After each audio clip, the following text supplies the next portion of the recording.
Smart Bourse vous est présenté par Tikeo Capital.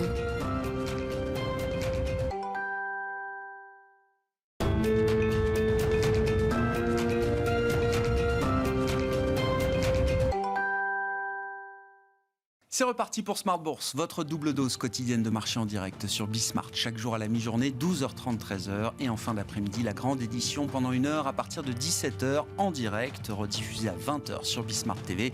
Émission que vous retrouvez chaque jour en replay sur bismart.fr et en podcast sur l'ensemble de vos plateformes. Au sommaire de cette édition ce soir, une semaine de consolidation qui se termine tranquillement, notamment pour les actions européennes. Une consolidation qui s'est faite sur 4-5 séances pour l'instant, sans pression baissière, sans relais à la baisse, un retracement d'à peine 1,5% sur l'ensemble de la semaine pour le CAC 40, qui va d'ailleurs peut-être même terminer sur une dernière séance positive, après plusieurs séances de glissade autour des 6650 points. Pour l'indice parisien, on a abandonné une centaine de points à peine par rapport au point haut qu'on a atteint à l'issue de ce rallye d'automne, je le rappelle, une séquence de 20% de hausse, notamment pour les actions européennes depuis la fin du mois de septembre. Et le CAC donc légèrement positif en cette fin de séance. Vous aurez les infos clés dans un instant avec Alix Nguyen. On reviendra évidemment sur cette fin d'année 2022 avec la perspective 2023 désormais, qui est largement ouverte désormais pour les investisseurs. Mais la semaine prochaine sera une semaine encore importante d'ailleurs, et qui déterminera peut-être l'ambiance du début d'année prochaine, avec une série de réunions de banques centrales, Fed et banques centrales européennes en tête notamment, et un chiffre d'inflation aux États-Unis pour le mois de novembre qui sera délivré avant la décision de la Réserve fédérale américaine. Chiffre d'inflation aux États-Unis qui sera évidemment très important à suivre encore pour les investisseurs. Voilà donc pour le programme du jour sur les marchés. Et puis dans le dernier quart d'heure de Smart Bourse, comme une fois par mois le vendredi, nous reprenons les grandes tendances du côté de l'industrie des ETF avec les équipes de Yomoni. Et c'est le directeur de la gestion de Yomoni, Alex Inac, qui sera avec nous par téléphone à partir de 17h45.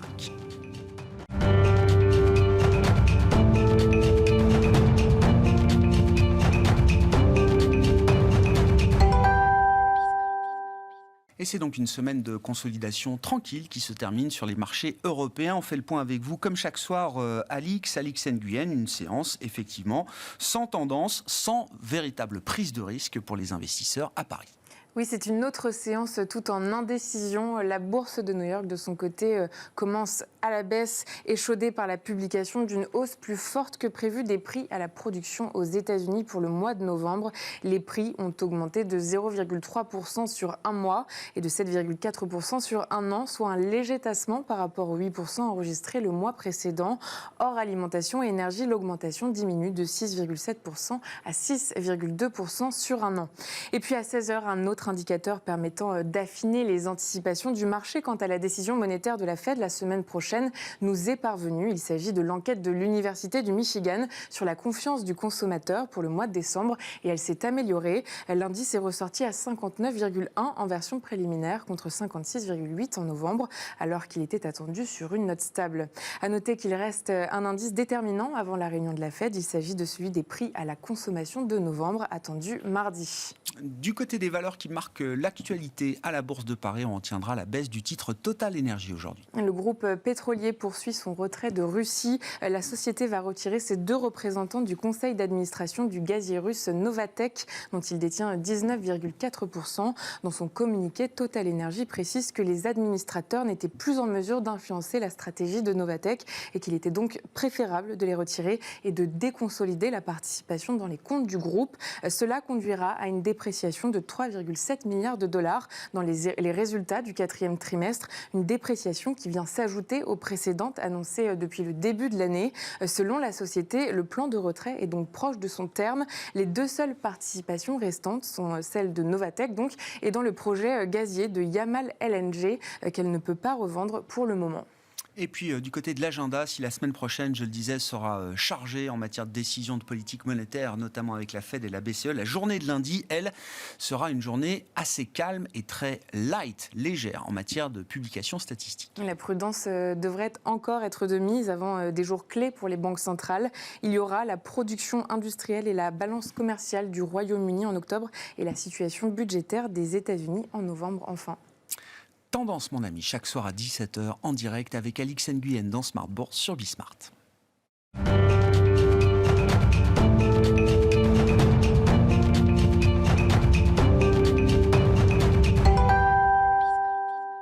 Trois invités avec nous chaque soir pour décrypter les mouvements de la planète marché. Christian Parizeau est avec nous ce soir, économiste et président d'Altair Economics. Bonsoir Christian. Bonsoir. Merci d'être là. Merci à Yves Maillot de nous accompagner également. Bonsoir Yves.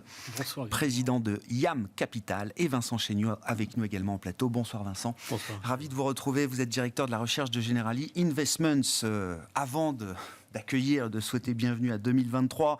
Un mot quand même des enseignements qu'on peut retirer de 2022 et de cette fin d'année assez inédite sur le plan des dynamiques de marché. Vincent, je constate dans la partie obligataire qu'il y a quand même un soulagement d'avoir la confirmation maintenant que le pic d'inflation aux États-Unis notamment est derrière nous. On voit les taux courts américains qui se stabilisent, les anticipations de taux terminal de la Réserve fédérale américaine qui bouge de moins en moins et qui se stabilise autour de 5% depuis quelques semaines maintenant. J'allais dire que cette partie-là est gagnée, entre guillemets. Quand on regarde la courbe des taux aux États-Unis et en Europe, évidemment, également, on voit déjà que le marché anticipe alors ce qu'on appellera un affaiblissement conjoncturel, peut-être une récession avec une inversion généralisée désormais du 3 mois au 10 ans sur la partie américaine. Puis à côté de ça, on a des marchés actions qui offrent quand même un rallye d'automne assez spectaculaire, emmené par les marchés les plus industriels, les plus cycliques, les plus value, du Japon à la Chine, en passant par l'Europe, et on peut citer le Dow Jones américain parmi les indices majeurs aux États-Unis. Et sur le plan de l'activité, là aussi une forme d'ambivalence avec des enquêtes différentes entre les services et l'industrie, mais c'est vrai que les enquêtes industrielles sont assez négatives pour la suite. Mais dans le même temps, des entreprises qui sont loin d'avoir capitulé, notamment dans le secteur industriel. L'exemple qui m'a marqué cette semaine, c'est le discours d'une entreprise comme Michelin. Alors qu'on est peut-être déjà en récession en zone euro, Michelin qui prévoyait de demander à 1200 de ses salariés dans les usines de partir dans le cadre d'un plan de départ volontaire qui a été annoncé il y a déjà quelques mois, est en train de nous dire, écoutez, récession ou pas récession, les 1200 gars à qui j'avais demandé de partir, finalement, je vais leur demander de rester. En tout cas, pour une partie d'entre eux, pour la moitié d'entre eux. Parce que moi, ma priorité aujourd'hui, c'est de produire et de livrer mes clients que je n'ai pas pu livrer pendant des mois et des trimestres. Alors, ça donne l'idée qu'il y a quand même quelques contradictions peut-être à résoudre dans ces marchés globaux tels que je viens de le présenter, Vincent. Qu'est-ce qui relève pour vous des signaux directeurs forts sur lesquels on peut s'appuyer en termes de tendance et du bruit ou des bruits qu'il faut peut-être mettre de côté et éviter ? Non, vous mettez le doigt sur des points très importants et notamment une forme de dissonance. Alors, je dirais que le quatrième trimestre ne sauve pas une année 2022 assez désastreuse. Elle réduit un peu les dégâts. Mais c'est vrai que le marché se réjouit, aussi bien le marché obligataire du reste que le marché des actions, se réjouit qu'on ait passé un certain nombre de pics. Probablement le pic de l'inflation aux États-Unis. Probablement, c'est moins sûr, mais probablement le pic du dollar également. Certainement le pic sur la volatilité de taux, puisque comme vous le dites, à mesure où on s'approche de la fin du cycle de hausse des taux, la volatilité de taux va baisser cette année, va baisser l'année prochaine, et ça a été cette année un driver essentiel de l'ensemble de marchés. Et on a probablement passé le pic des confinements également en Chine, puisqu'on a en Chine un assouplissement de cette politique zéro Covid qui a fait beaucoup de dégâts sur l'économie. Donc, ce rebond est légitime, il est quand même assez surprenant de mon point de vue, parce que de l'autre côté, on a un marché qui fait preuve d'une certaine complaisance, à mon avis, sur les perspectives économiques. C'est-à-dire que le scénario qui est en train de s'installer, c'est quand même un scénario assez parfait dans lequel l'inflation rebaisse assez rapidement, suffisamment rapidement pour que la Fed, dès l'été ou l'automne prochain, commence à baisser ses taux, et malgré une économie qui résiste et qui éviterait la récession. C'est un petit peu le scénario qui s'installe dans le marché, avec une certaine dissonance en effet, puisque d'un côté, les courbes de taux qui sont très inversées nous donnent le signal d'une récession. Mais par contre, si vous regardez les anticipations de profit des entreprises et le comportement des marchés d'actions avec des multiples qui sont en train de se reprendre, on n'est pas du tout dans cette logique-là. Donc je pense qu'il y a une certaine dissonance. Alors effectivement, il y a des éléments qui peuvent nous laisser penser qu'on va éviter une récession très dure, notamment l'excellente résistance du consommateur américain, le fait que les marges des entreprises soient très élevées, ce qui offre quand même un peu un coussin de sécurité. Mais je pense quand même que le marché devient un peu trop optimiste sur les perspectives de croissance. On a un secteur manufacturier qui déjà, si on regarde les données, est en souffrance. Et les indicateurs précurseurs nous disent que les tensions à la baisse sur le secteur manufacturier vont s'aggraver. Et en général, ça a tendance à progressivement toucher les autres secteurs. Donc je pense que de l'économie. Donc je pense que les risques sur la croissance sont à la baisse, assez nettement. Et autant je suis confiant que la volatilité taux va continuer à baisser, autant je ne suis vraiment pas certain que cette embellie sur les marchés d'actions va se poursuivre. Je pense qu'on va voir en 2023 un changement des corrélations. 2022 a été totalement dominé par la politique monétaire. C'est ce qui explique la corrélation positive entre les bonds, les obligations et les actions. Je pense que 2023 sera différent et davantage focalisé notamment sur la situation cyclique. Bon. Est-ce qu'on peut imaginer quand même qu'il y ait une forme de... Parce que tout le pessimisme qu'on avait embarqué en 2022 a été déjoué en grande partie, et notamment en Europe. On a encore une perspective de croissance au 4e trimestre pour la France, par exemple. L'Allemagne n'a pas craqué. Alors, évidemment, tout ça a été soutenu à coup de déficit budgétaire et de dette pour demain. C'est un autre sujet.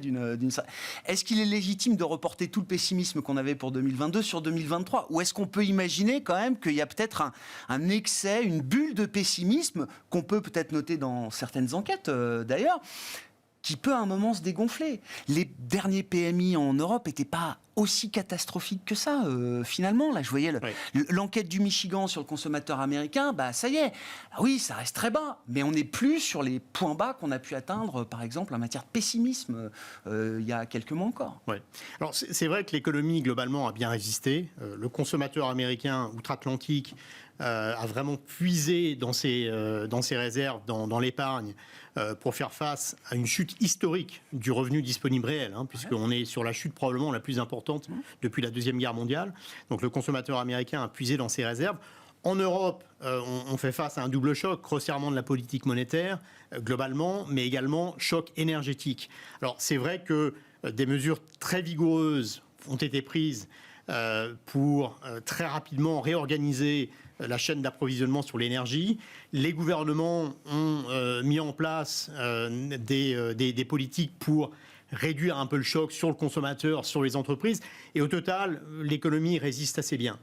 Bon, ceci dit, je pense que ce qui a contribué également à l'embellie, c'est le fait que les prix du gaz naturel ont beaucoup baissé cet automne, avec des températures qui étaient très clémentes. Là, on est en train de changer. Et encore une fois... Regardez comment ça date. La demande de consommation d'électricité a baissé de 10% en France en novembre. C'est pas Alors, il y a sans doute les prix, la destruction de la demande, mais il y a aussi des efforts. En Allemagne, 2/3 des industries, Fédération industrielle allemande, 2/3 des industries ont baissé leur consommation de gaz sans baisser leur production. L'Europe a baissé de 1/4 sa consommation de gaz en novembre par rapport à la moyenne des 5 dernières années.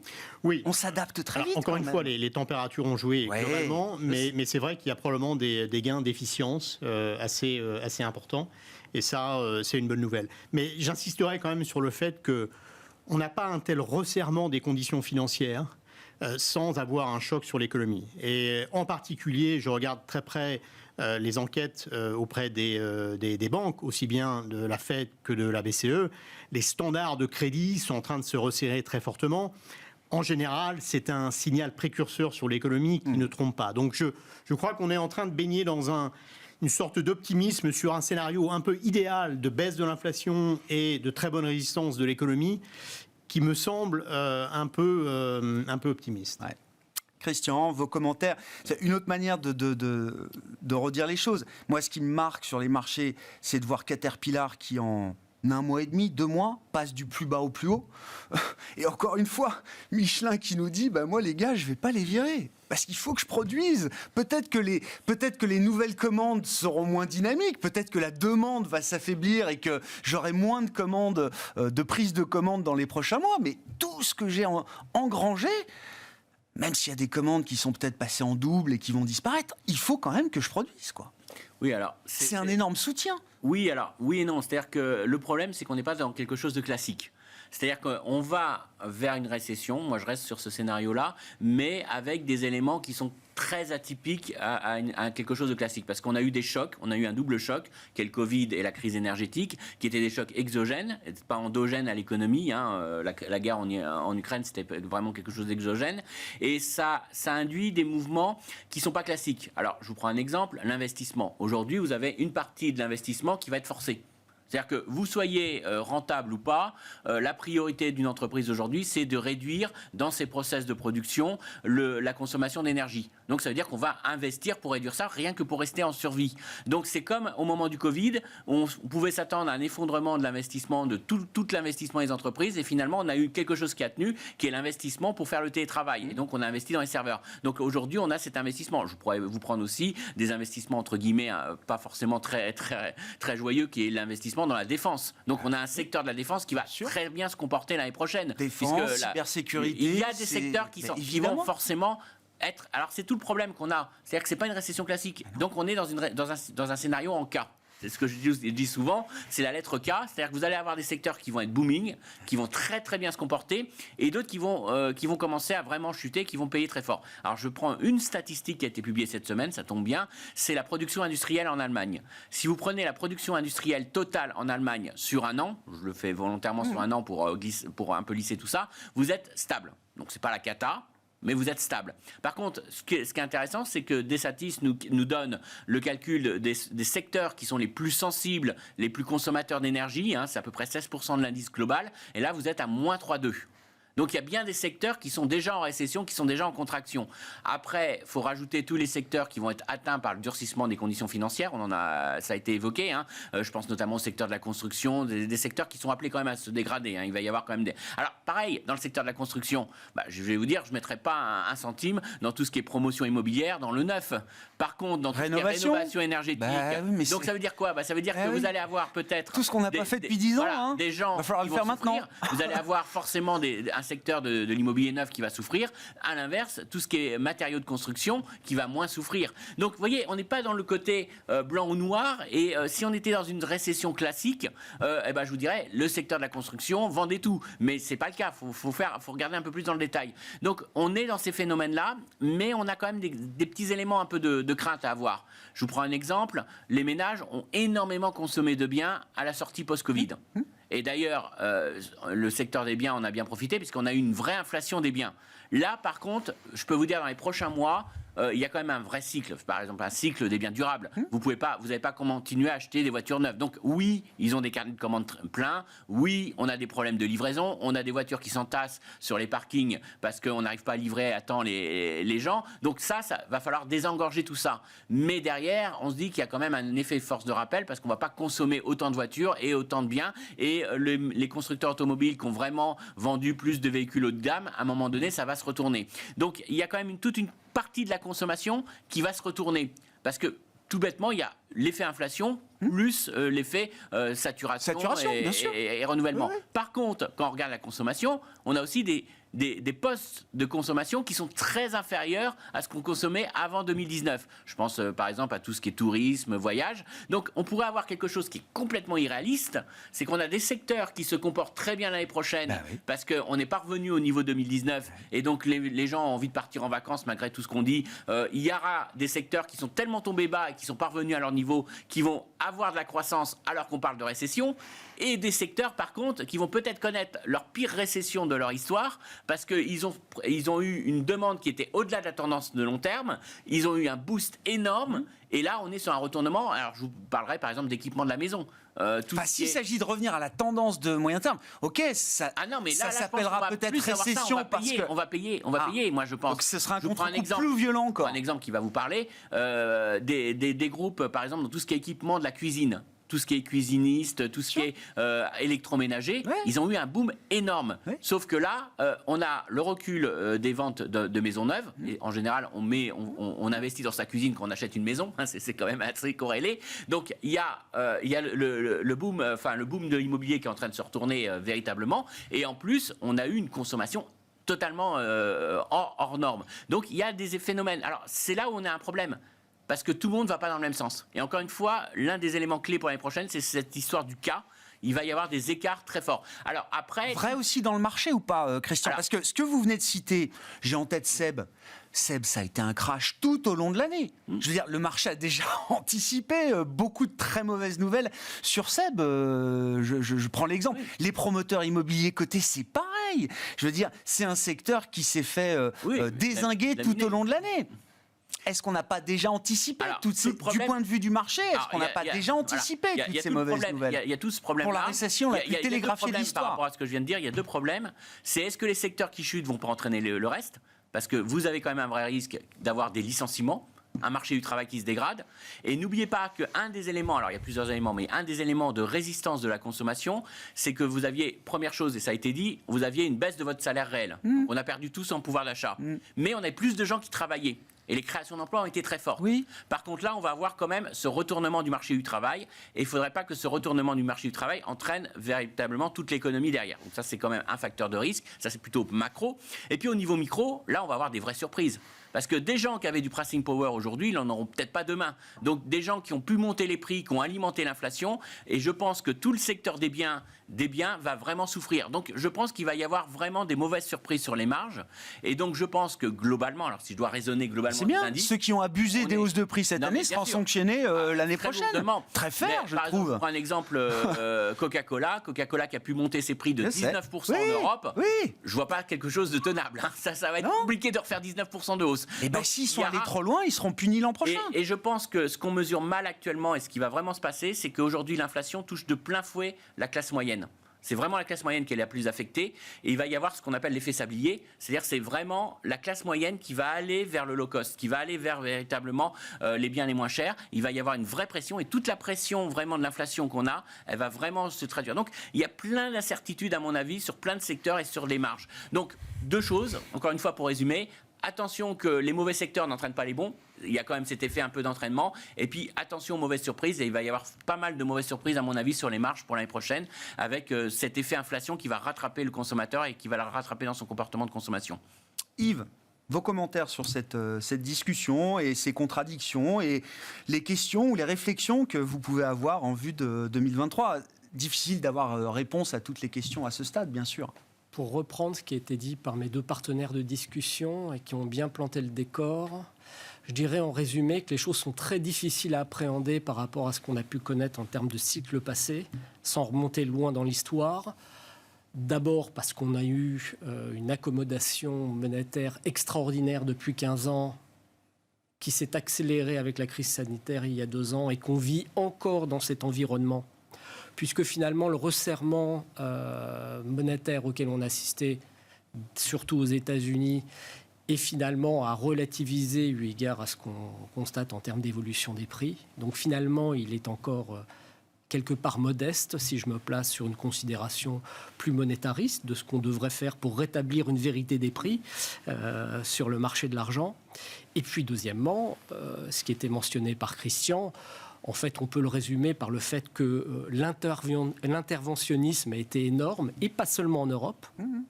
D'ailleurs, on voit ces divergences entre discours et pratiques des banques centrales et puis ce qui se passe au niveau des budgets qui sont votés.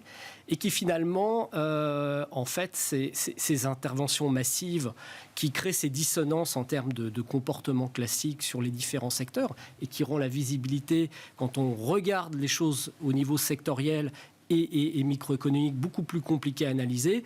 Finalement, c'est une intervention globale de la sphère publique dans tous les secteurs de l'économie, avec en deuxième point, en fait, effectivement, comme ça a été mentionné, tout un pan de l'économie qui est tiré par des investissements forcés qui finalement, là aussi, retirent de ce qu'on avait pu connaître dans les décennies passées d'évolution classique de cycle. Ça, c'est pour l'aspect, j'allais dire, global, macro. Après, quand on regarde le marché financier et le marché des actions, la partie est encore plus compliquée parce que l'évolution macroéconomique dans son ensemble et puis ce que représentent en termes économiques les sociétés cotées, c'est encore autre chose. Tout ça, en termes de conclusion, pour les gens qui nous écoutent, je pense qu'il va falloir plus que jamais regarder les choses, j'allais dire, par le bas, c'est-à-dire par la micro. Parce que le sort d'une entreprise, tant en termes de pratique de prix, je subis ou pas les effets coûts, je suis situé en Europe ou aux États-Unis ou ailleurs. Et puis, si on rajoute à tout ça un troisième élément qui est lié aux fluctuations monétaires, en fait, fait qu'il faut vraiment regarder, même au sein d'un même secteur, les sociétés au cas par cas, plus que jamais. Voilà un petit peu comment moi j'appréhende les choses. Et c'est vrai que quand on les regarde d'un point de vue beaucoup plus macro, on constate des formes de dissonance, voire d'incohérence, et même entre les évolutions de classes d'actifs, d'ailleurs, en ce moment, depuis quelques semaines. Bon, on verra comment ces contradictions se résolvent l'année prochaine. Gardez la parole, Yves. Une des grandes questions de cette fin d'année et pour 2023, c'est comment la Chine va réagir. Et la Chine a déjà commencé à réagir sur le plan sanitaire avec une situation de tension sociale qui sans doute avait atteint peut-être ses limites. Ça a d'ailleurs été un exercice peut-être intéressant du point de vue du pouvoir politique à Pékin de tester les limites de tolérance de sa population à un certain nombre de restrictions sanitaires et sociales, avec une demande extérieure qui est en train de s'affaiblir assez nettement et qui a continué de porter la machine industrielle productive chinoise, y compris à travers cette année 2022. On a vu les exports de novembre qui se sont effondrés en Chine. C'est des bonnes raisons pour imaginer que la Chine va quand même bouger désormais. Oui, alors il faut toujours être prudent quand on parle de la Chine parce que c'est loin de nous. Et puis même quand on en est près, moi j'ai des contacts réguliers et je regarde ça d'assez près. En fait, on est toujours surpris. Là aussi, c'est un contexte très particulier depuis 2 ans. La crise sanitaire est partie de là-bas. N'oublions pas qu'on pensait que la Chine était mieux armée que l'Occident pour faire face à ça. Et en fait, c'est tout le contraire. Et c'est là où on voit les limites, d'ailleurs, de ce qui est mené en termes de politique. Parce que la Chine a... Je pense que parmi l'ensemble des problématiques qu'a la Chine et la perception qu'on en a, le problème sanitaire est essentiel. Donc, un début de réouverture... s'il doit réellement se matérialiser, est quand même une bonne nouvelle. Après, on va voir... Vous êtes encore prudent sur la séquence sanitaire chinoise ? Oui, encore prudent. Mais ce qui est vrai, et c'est très important, pour moi, les éléments, les grands drivers de 2023 vont évidemment être ce qui est en relation avec l'évolution des politiques monétaires et donc des niveaux d'inflation, le coût de l'énergie pour les entreprises, quand on regarde la micro, et la Chine. Parce que la Chine peut être un game changer en fonction de l'évolution de cette ouverture sanitaire et d'une éventuelle reprise de son économie, rapide ou pas. Parce que tout ça va avoir un impact, évidemment, sur le business avec le reste du monde, va avoir un impact sur la demande en matières premières, va avoir un impact sur le prix du pétrole. Et en fonction de ça, on va avoir évidemment des évolutions, des anticipations d'évolution qui peuvent être radicalement différentes tout au long de l'année 2023. Donc aujourd'hui, encore prudent, c'est vrai qu'on sent que le Congrès est passé et que là, il faut qu'il y ait une volte-face, j'allais dire, gérée harmonieusement pour ne pas perdre la face, mais que manifestement, on est un peu au bout de l'exercice, tel que se l'est fixé le pouvoir chinois avec ses différentes contraintes. Et ce qui caractérise la Chine, malgré tout, c'est un assez grand pragmatisme. Là, on constate que les choses ont été vraiment très mal faites. Donc, on peut avoir un certain nombre d'espoirs, et aussi d'espoirs grâce à la Chine, pour l'année 2023, à mon sens, pour les partenaires extérieurs, et d'ailleurs pour les investisseurs étrangers qui s'intéresseraient à ce marché, qui a quand même des performances vraiment très mauvaises depuis 1 an et demi. Alors à noter d'ailleurs que depuis 1 mois et demi... Ça a repris 30%. On a eu sur des problématiques chinoises comme l'immobilier, ça va très vite. Voilà. Donc je ne saurais dire aujourd'hui, ce qui d'ailleurs dans ce mouvement de reprise a été anticipé par rapport à notre propos de discussion en ce moment. 20% de chômage chez les jeunes, situation de tension sociale peut-être inédite depuis longtemps en Chine, Et donc, les autorités sont obligées de bouger, avec en plus le dernier déclencheur de l'affaiblissement de la demande mondiale avec la chute des exports chinois qu'on a pu voir au mois de novembre. Est-ce que la Chine peut être un joker important dans le paysage global macro pour 2023 et dans le paysage de l'investissement également, Vincent? Oui, je pense. D'ailleurs, nous avons des prévisions de croissance pour la Chine l'année prochaine à 4,8%, qui sont donc plutôt au-dessus du consensus, avec cette idée que... effectivement, ils sont en train de sortir de la politique zéro Covid. Alors, ça ne va pas se faire facilement. On a beaucoup de discussions sur le fait que le nombre de cas pourrait exploser cet hiver avec des dommages assez importants et une pression insoutenable sur le système de santé. Donc, ça ne va pas être linéaire. Mais je pense que clairement, ils ont la volonté de sortir de cette politique zéro Covid. On peut penser qu'après 3 ans de pandémie, ils vont quand même y arriver. Ouais. Donc je suis relativement optimiste sur cette question. Ça ne veut pas dire que tous les problèmes de l'économie chinoise vont disparaître. On sait que le secteur de l'immobilier, de la construction notamment, est en souffrance et va rester en souffrance. Mais si on regarde cette politique Covid, plus le fait que l'impulsion du crédit est en train de s'améliorer très sensiblement, je pense qu'on peut être raisonnablement positif. Alors, nous sommes plutôt surpondérés en recommandations sur les actions chinoises. C'est un marché qui est très peu cher. Évidemment, c'est un marché très risqué parce qu'on a toujours cette épée de Damoclès qui est le changement réglementaire qui vient du gouvernement chinois et de façon parfois assez inattendue. Et puis, on a très clairement le risque géopolitique. Et je crois que 2022 aura été un véritable tournant. On est en train de passer à un ordre mondial nouveau, multipolaire, et les Américains font une pression assez considérable sur les pôles opposés.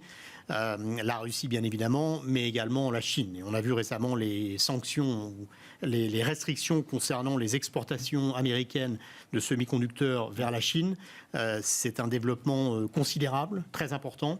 On voit également que les Américains prévoient une enveloppe de 10 milliards de dollars pour soutenir Taïwan au niveau militaire, ce qui irrite considérablement la Chine. Il y a ce risque de mouvement de la Chine vers Taïwan. Alors, je ne pense pas que ce sera une invasion à la russe. Ce sera plutôt des initiatives économiques.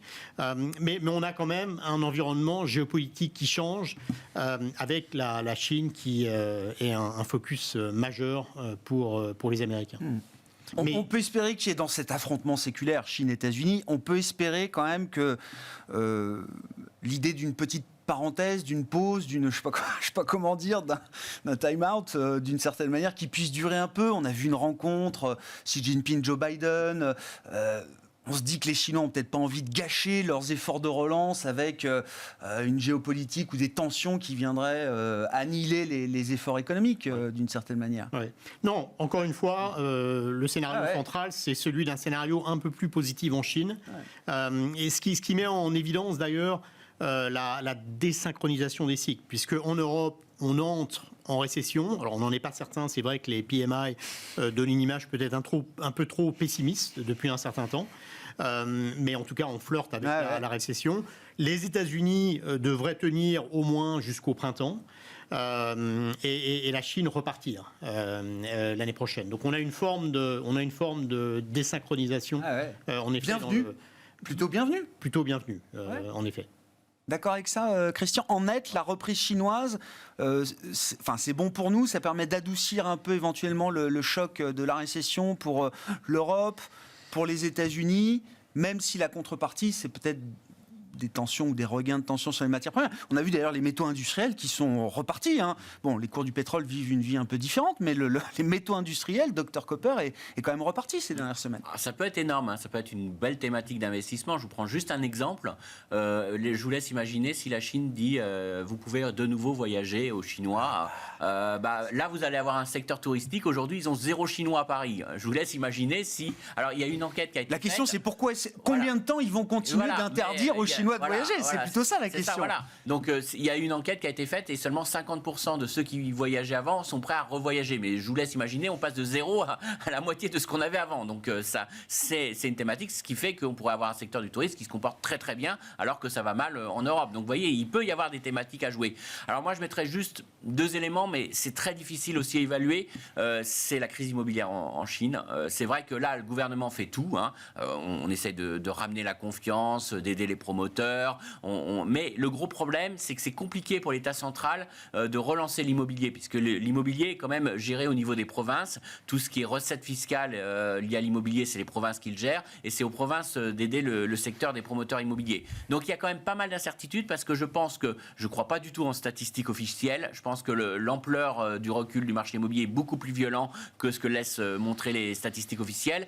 Et ce que j'ai un petit peu peur, c'est qu'on a quand même attaqué vraiment la confiance des Chinois vis-à-vis ce qui était devenu presque un produit d'épargne pour eux, puisque c'était un moyen d'épargner pour leur retraite, d'avoir un appartement qu'ils allaient louer, tout ça. Donc il y a quand même une vraie défiance qui pourrait se mettre en place, et surtout ça va être un vrai élément. Alors on l'a vu, hein, quand il y a des crises immobilières, c'est des éléments qui vraiment pèsent durablement sur la consommation. Donc je dirais qu'il y a quand même ce bémol, parce que dans les hypothèses qu'on fait tous de redémarrage, il y a le rebond technique. On connaît bien, on enlève les mesures sanitaires, les gens en voyage, les gens consomment. Donc il y a toujours ce rebond un peu technique, ça on va l'observer, c'est mécanique. Le côté revanche, voilà, un peu mécanique. Mais derrière, ce qu'on ne sait pas trop, c'est quelle sera la vraie dynamique des ventes au détail, quelle sera la vraie dynamique de la consommation. Est-ce que véritablement le comportement du consommateur chinois est peut-être durablement affecté? Le gouvernement peut faire plein de choses pour relancer l'immobilier, mais ce qu'on voit, c'est que, alors ce qui est un peu inquiétant, c'est que dans les provinces où on a justement un peu permis aux ménages d'emprunter plus, parce que vous savez, il y a des limites d'endettement, des choses comme ça, ils ont un peu joué là-dessus pour essayer de relancer, et la confiance ne revient pas. Donc est-ce qu'ils vont réussir à redonner cette confiance? Et ça se décrète pas. Ça se décrète pas à Pékin, et puis on dit achetez votre maison. Il y a eu quand même un vrai ça choc. peut se décréter, mais c'est pas évident que ça marche. Voilà, c'est pas du tout évident que derrière. On l'a vu avec la fin de la politique de l'enfant Oui, la unique. natalité, voilà. Ils ont essayé. On décrète 2, 3 enfants, bon, toujours un, quoi. Ça fonctionne pas si bien. Donc c'est le seul bémol que je mettrais, et ça c'est un manque de visibilité énorme. Après, il y a aussi quand même, encore une fois, hein, s'ils allègent les mesures et puis que derrière ils ont le système de santé qui tient pas, c'est quand même un facteur de risque. Donc il y a quand même pas mal encore d'incertitudes, et moi je suis quand même encore prudent pour l'instant. Il y a quand même des sources de déception. Yves, c'est un sujet, alors je ne l'ai pas mis dans la liste, mais je sais que vous êtes très pointu sur les questions crypto et de la technologie blockchain. Au regard de tout ce qui s'est passé, on ne va pas refaire toute l'histoire de 2022 qui n'est pas encore finie, hein, puisqu'on verra si Sam Bankman-Fried va témoigner, comme on lui demande au Congrès américain la semaine prochaine. Est-ce que 2023 va être l'année du grand tournevis réglementaire sur l'univers crypto au sens large, notamment de la part des autorités américaines type SEC, qui n'ont pas fait grand-chose jusqu'à présent? Il y a beaucoup de volets sur la réglementation liée à quelque chose qui est lié à cette technologie blockchain et qui est en train de constituer pas une nouvelle classe d'actifs, mais un nouveau support de transfert de valeur, donc qui est un sujet assez primordial en réalité, même si tout le monde n'en a pas forcément conscience dans le monde financier. En réalité, la réglementation, elle ne cesse d'essayer de s'adapter, et comme ça va très vite, évidemment, on sait très bien que le droit a toujours un train de retard. Là où la réglementation a beaucoup de mal, eu égard à cette technologie, ce qu'on en fait aujourd'hui, c'est par rapport à ce qu'on appelle la finance décentralisée, puisque là, on est typiquement dans un mode de transfert et d'échange de valeur qui n'est que très difficilement gérable par l'autorité. Et on voit bien toutes les problématiques auxquelles on a assisté, enfin en tout cas celle de cette faillite retentissante, est liée finalement à un point de centralisation qui ressemble à ce qu'on a pu connaître avec, dans toute l'histoire financière, des faillites de banques, des escroqueries, des schémas de Ponzi, sur des... Il n'y a rien de très disruptif dans la faillite de FTX par rapport absolument à l'histoire économique et financière. Si ce n'est que c'est une plateforme de trading de crypto-monnaies. Donc là, effectivement, la réglementation sur ces points de centralisation, de plateformes centralisées, peut évoluer. Et il y a beaucoup de débats aussi sur la nature juridique de ce qu'est l'actif numérique, avec une vision différente, par exemple, entre la France et les États-Unis. Donc tout ça, on ne va cesser d'en parler, à mon sens. Mais effectivement, quelques jours après la faillite retentissante et puis toutes ses conséquences, il est clair que là, dans le débat public, on dit tout ça, il faut le réglementer, il faut le surveiller parce que ça peut avoir un effet systémique. Bon, aujourd'hui, c'est une sphère qui n'est pas suffisamment importante pour qu'il y ait un réel effet systémique. Vu ce qui s'est passé. Mais ça pourrait le devenir. Et donc, effectivement, en amont, c'est un débat assez naturel et assez sain, finalement, de voir cette chose monter au niveau des autorités. Sachant qu'en plus, il y a tout un débat, alors ça c'est encore un dernier volet, lié à l'utilisation possible de grands États souverains, de mettre en place, on en avait déjà parlé, leur monnaie numérique, leur propre... Mais tout ça dans la perception et puis dans le mode de fonctionnement a des implications quand on parle de réglementation de l'actif numérique et des moyens d'y accéder, en fait, puisque la plateforme centralisée est un moyen d'y accéder, mais il y en a d'autres. Et là, ce seront encore des questions plus compliquées pour les régulateurs. Voilà ce que je peux en dire. En termes de prix, là, moi, je suis assez marqué. Alors, bon, évidemment, il y a eu la chute, mais 16-17 000 $ sur le Bitcoin, enfin, je veux dire, c'est défendu et ça semble très solide, malgré tout ce qui s'est passé. Oui, alors bon, on est encore sur un actif, une monnaie, si on croit qu'elle reprend toutes les fonctions de la monnaie, c'est encore un bébé très très jeune, qui fait ses preuves, qui tourne. Mais quand on regarde l'évolution des différents cycles qu'on a connus, de 4 ans, liés un peu à son algorithme et sa technologie, on repère des choses qui, pour l'instant, se répètent. Alors, il y a des schémas. Alors, il n'y a que 4 cycles, donc ça n'a absolument aucune validité scientifique, mais on a toujours constaté des reculs d'environ 75 à 80% entre le top d'un cycle et son point bas. Donc là, c'est ce qu'on a fait, et tout ça se déroule en l'espace de moins de 18 mois, même 12 mois. Voilà. Après, sur les séquences de hausse, on constate aussi des progressions impressionnantes, mais de plus en plus faibles. Voilà. Donc, on peut. Alors, est-ce que le constat qu'on peut dresser, qu'on peut dresser aujourd'hui, donc c'est vrai que ce niveau est peut-être une des raisons pour lesquelles il est défendu. Bon, peut-être sur des marchés plus traditionnels, Vincent, comment vous êtes positionné là pour cette fin d'année? Alors, je ne sais pas, la partie un peu tactique, si ça mérite d'être abordé, et puis sinon, comment, de quelle manière, avec quel type de positionnement on a envie d'entamer 2023 aujourd'hui? Alors, nous restons assez prudents après ce beau rallye de fin d'année. Nous restons assez prudents sur les actifs risqués, donc actions et notamment et surtout high yield, qui, à notre avis, les spreads de high yield ne reflètent pas le risque de récession. Je pense que l'année 2023 pourrait être assez favorable pour le marché obligataire, notamment l'investment grade, qui nous semble offrir un couple rendement-risque assez intéressant. Je ne dis pas que ce sera une très mauvaise année pour les actions 2023. Je pense que là, le marché est en train de tracer une voie qui est très étroite, qui est celle d'une baisse de l'inflation et d'une économie qui résiste. La chute des prix de l'énergie, je pense, a eu un rôle, on n'en a pas discuté, mais également très important dans cette embellie. Donc le marché, à mon avis, extrapole un peu trop vite sur une voie très étroite et instable. Je ne dis pas que ce sera une mauvaise année sur les actions sur l'ensemble de 2003, à mesure où on se rapprochera des baisses de taux de la Fed, ce que je vois plus fin 2023. Effectivement, on aura sans doute des opportunités. Si vous voulez commencer à prendre du risque, à re-risquer les portefeuilles, on en parlait tout à l'heure, éventuellement les marchés émergents me semble offrir pas mal de valeur, surtout si on a passé le pic du dollar. Vous savez que historiquement, il y a une forte corrélation entre le dollar contre le devise émergente d'un côté et de l'autre, la performance relative des marchés actions émergents par rapport aux marchés développés. Et là, on est sur des niveaux de valorisation assez intéressants. On a également des opportunités sur les marchés de dette émergentes, en devises dures notamment.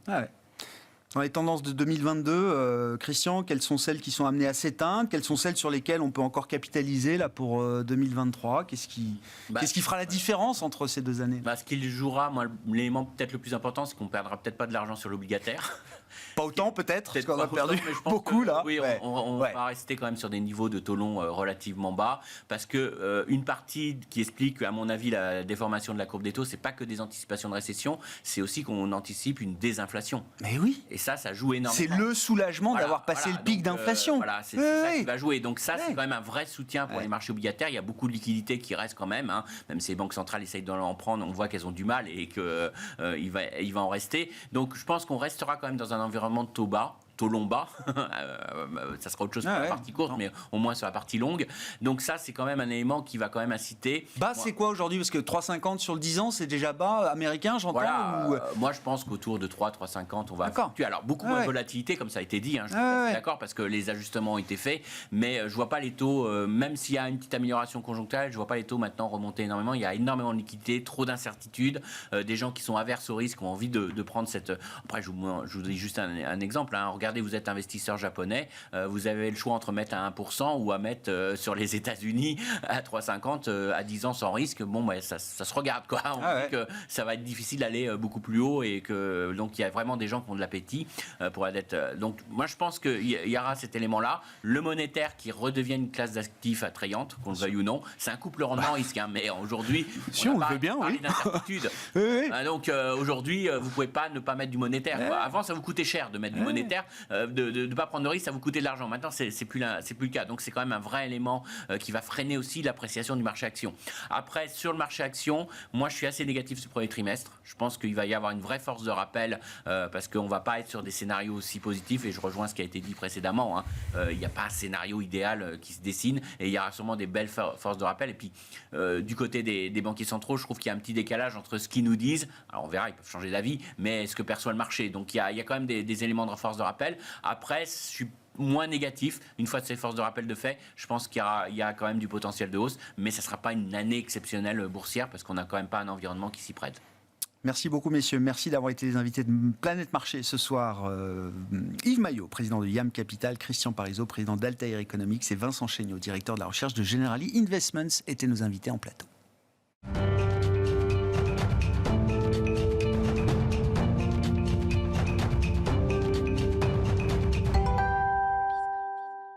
Le dernier quart d'heure de Smart Bourse, chaque soir, c'est le quart d'heure thématique. Et une fois par mois, le deuxième vendredi du mois, nous faisons le point sur les dernières tendances au sein de l'industrie ETF avec les équipes de Yomoni et son directeur de la gestion, Alexis Na, qui est avec nous par téléphone. Bonsoir Alexis, bienvenue.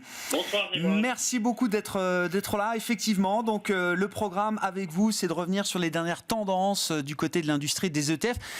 Premièrement, en matière de flux, de collecte, qu'est-ce qu'on peut dire? Alors, du mois de novembre écoulé, et puis on peut remettre aussi un peu les choses en perspective au terme de cette année 2022. Qu'est-ce qui a marqué les dernières semaines en matière de collecte, Alexis? Alors, le premier fait marquant en termes de collecte, c'est qu'on a un fort retour de la collecte en ETF depuis 2 mois, puisqu'on a eu 10 milliards en octobre et 12 milliards en novembre de collecte. Alors que vous vous souvenez, on avait eu des flux de décollecte assez importants cet été. Là, depuis 2 mois, on revient sur les niveaux importants de collecte qu'on avait connus sur la première partie de l'année. Ce qu'on constate dans cette collecte, c'est une grande part de la collecte est captée par les obligations, puisqu'on a près de 9 milliards d'euros de collecte sur les obligations sur le mois.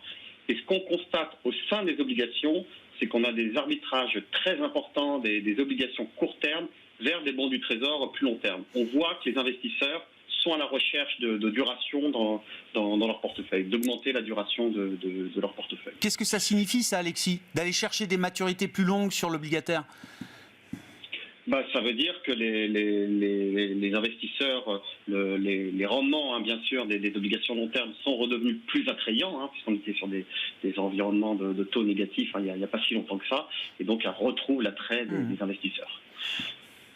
Si on regarde les actions, maintenant, on a les actions également capté une bonne partie de la collecte, avec près de 4 milliards de collecte, avec une disparité qui est toujours très forte entre les actions de la zone euro qui décollectent significativement et à l'inverse, des actions américaines qui collectent très significativement. Si on prend un peu de recul, depuis le début de l'année, on a les actions de la zone euro qui ont subi près de 8 milliards de décollecte, alors que les actions américaines ont capté, elles, 14 milliards d'euros de collecte. Effectivement, une vraie, alors là, pour le coup, deux chemins très très différents au sein de l'univers d'action entre les actions européennes et les actions américaines en termes de collecte sur cette année 2022. Quelles sont aussi les tendances ou les dynamiques positives qu'on a pu observer encore récemment sur la collecte, Alexis ? Et ce qu'on observe également, c'est une collecte qui reste toujours très soutenue sur les supports les mieux notés en termes de durabilité, les supports ESG. Ils représentent à fin octobre près d'un tiers des encours en ETF, donc c'est vraiment très très significatif. La dernière tendance qu'on observe, c'est à l'inverse, les matières premières qui continuent à subir des mouvements de décollecte importants depuis quelques mois. Au quasi-terme de cette année 2022, que peut-on dire du podium, du palmarès des émetteurs, des fournisseurs de produits indiciels et d'ETF, Alexis ? Alors BlackRock est toujours loin devant les autres fournisseurs d'ETF en Europe. Il fait encore un excellent mois de collecte avec plus de 9 milliards de collectes sur le mois, notamment grâce à sa gamme obligataire. Dans les 5 ETF qui ont le plus collecté ce mois-ci, on retrouve 5 ETF iShares, dont BlackRock. La société de gestion maintenant détient près de 45% de parts de marché, donc c'est colossal en Europe. Si on regarde Amundi à l'inverse, on perd une place au podium avec un mauvais mois de collecte, parce qu'elle décollecte 350 millions sur le mois. Elle se situe juste derrière les trois gros, BlackRock, Vanguard et State Street. Mais ça reste le leader européen sur le marché européen avec près de 12% de parts de marché pour Amundi à fin novembre. Et on rappelle, ça aurait été l'événement industriel de l'année en Europe pour les ETF, l'absorption de l'Ixor, donc anciennement dans l'univers Société Générale, qui est désormais dans l'univers Crédit Agricole Amundi à 100%. Et donc effectivement, le groupe Amundi, de ce point de vue-là, devient très représentatif dans le paysage ETF en Europe, avec l'absorption réalisée de l'Ixor. Que dire des nouveaux produits, des nouveautés en matière de produits, en termes de dynamique également de nouveaux produits sur les semaines écoulées, sur le mois de novembre, Alexis ? Alors si vous vous souvenez bien, on avait eu une petite pause dans les lancements de produits sur la première partie de l'année. Là, depuis 3 ou 4 mois, on retrouve un rythme très soutenu de lancement d'ETF, entre 25 et 30 nouveaux produits qui sont lancés par mois. Donc on retrouve le rythme qu'on avait en moyenne les années précédentes. Ce qu'on constate, le plus marquant, c'est que les sociétés de gestion se battent toujours pour sortir les thématiques les plus spécifiques.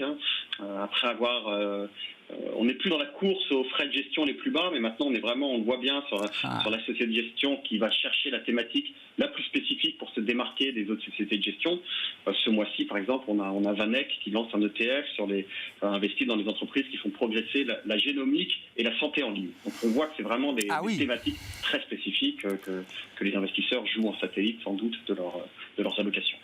Mais c'est un point intéressant, majeur, effectivement. L'industrie ETF est un peu moins déflationniste aujourd'hui, on peut le dire comme ça, Alexis. On essaye de retrouver un peu de pricing, un peu de prix sur des produits aussi spécifiques que la génomique. Voilà, je pense qu'en frais de gestion sur leur gamme core, les fournisseurs d'ETF ne peuvent pas aller beaucoup plus bas. Donc pour se démarquer, en tout cas les nouveaux acteurs qui arrivent en Europe pour se démarquer, ils sont obligés de se lancer dans des thématiques innovantes pour pouvoir capter des encours. Bon, d'autres exemples de thématiques innovantes ou pointues, précises, Alexis, qui font partie des nouveaux produits lancés là ? Oui, on a HSBC qui a lancé une gamme d'ETF investie dans les entreprises conformes à la finance islamique sur 3 régions, monde, États-Unis et Europe. Alors là, je ne sais pas si c'est le début d'une tendance, mais en tout cas, c'est la première fois que je constate ce genre de lancement depuis qu'on a lancé cet observatoire. Et sinon, sur le côté climatique, la grande tendance, bien sûr, c'est de lancer des ETF répliquant la performance des indices, des PAB indices, donc des indices des accords liés aux accords de Paris. Ce mois-ci, c'est Goldman Sachs qui a lancé sa gamme d'ETF PAB. Bon, finissons avec le positionnement des stratégies de Yomoni, Alexis, en matière de Oui, d'allocation. Comment est-ce que vous terminez l'année et, enfin, comment est-ce que vous avez envie d'entamer 2023, pour dire les choses plus précisément? Alors nous, on avait réduit notre exposition au risque en début de trimestre, principalement car on craignait que la saison des résultats déçoive, avec le ralentissement marqué de l'économie impacte les résultats et déçoive les attentes des analystes. On est finalement revenu à une position plus neutre le mois dernier. C'est-à-dire qu'on a réaugmenté modérément notre exposition aux actions le mois dernier. Car on avait détecté plusieurs signaux un peu plus positifs. Déjà, la saison des résultats était finalement pas si mauvaise. Si je prends aux États-Unis, il y a 70% des entreprises qui ont battu les attentes des analystes. Donc c'est inférieur au pourcentage qu'on avait l'habitude de voir, mais c'est quand même pas catastrophique.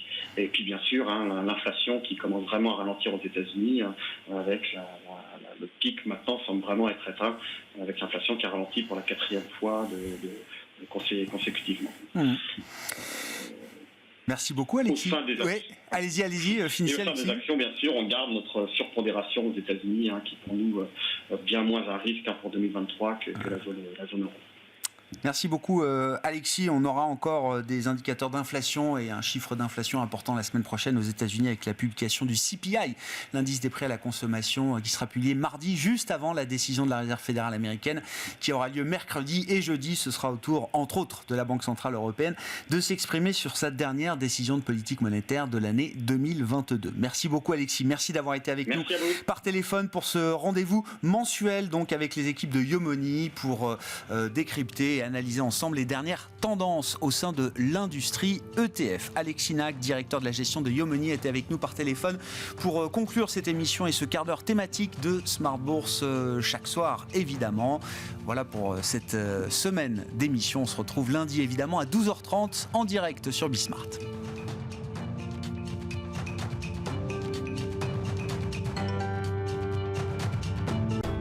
Smart Bourse vous a été présenté par Tikeo Capital.